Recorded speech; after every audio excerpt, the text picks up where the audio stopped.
So today we heard, or actually the jury heard, closing arguments in the trial of Derek Chauvin, who is, of course, on trial for the murder of George Floyd in Minnesota.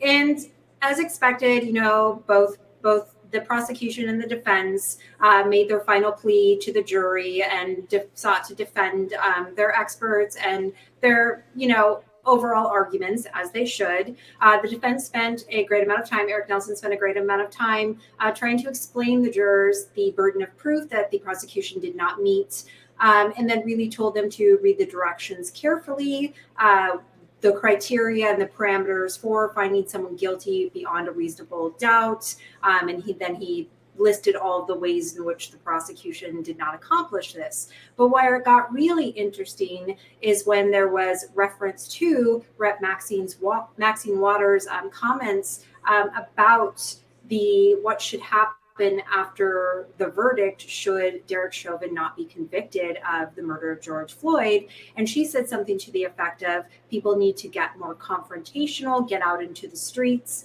and really just let people know this is not going to just die down and go away.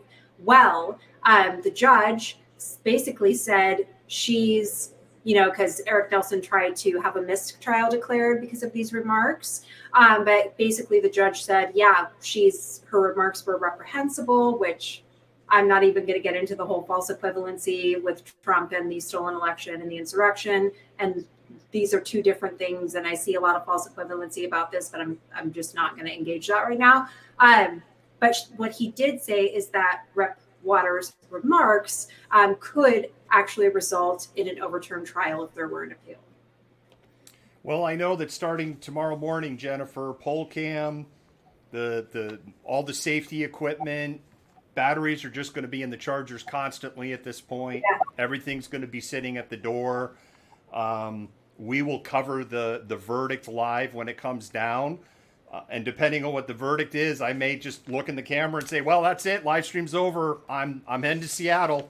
Or, we may unpack. We'll just see where it's at.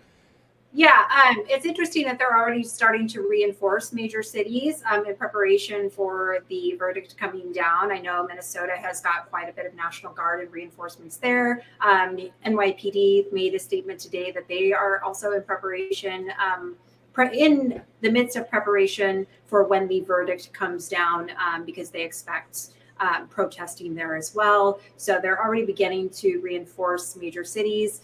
I've said all along, you said all along, it only takes one juror, and the burden of reasonable doubt is quite extreme. And so it only takes one person who has this kind of implicit bias about what constitutes excessive force and if George Floyd was at any point in the wrong to make this a hung jury, and then he goes free.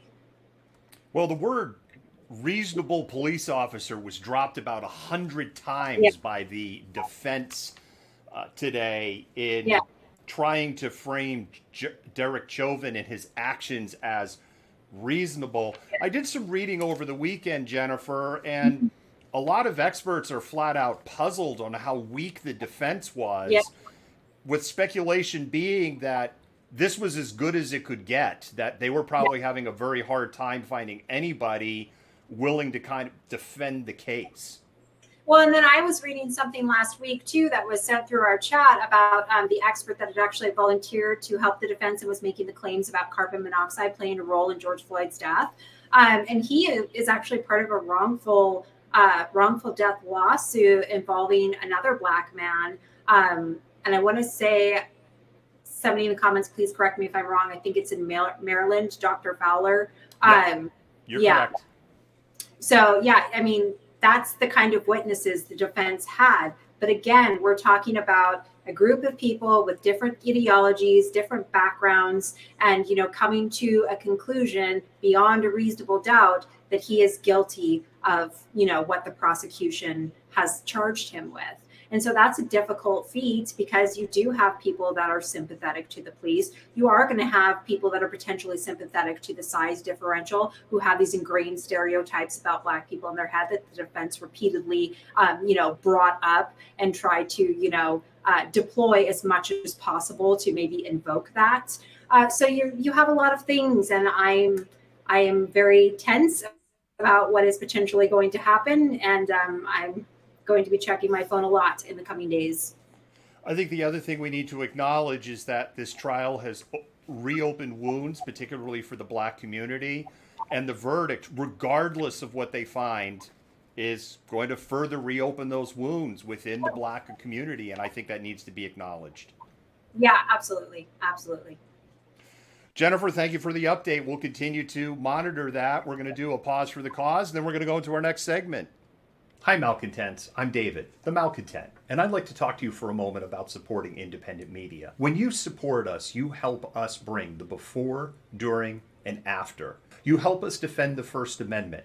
You help us amplify BIPOC and LGBTQIA voices, and you help us hold leaderships at a local, state, and federal level accountable. None of this would be possible without support by viewers just like you. When you become a patron for as little as $5 a month, you help buy technology, safety equipment, and help cover travel expenses so that we can continue to bring you news that you trust. If you can't become a patron, you can do a one-time donation on Venmo, and your dollars will go to the exact same causes. With your continued support, we can continue to amplify BIPOC and LGBTQIA voices while showing the truth on what is happening in the world around us. Once again,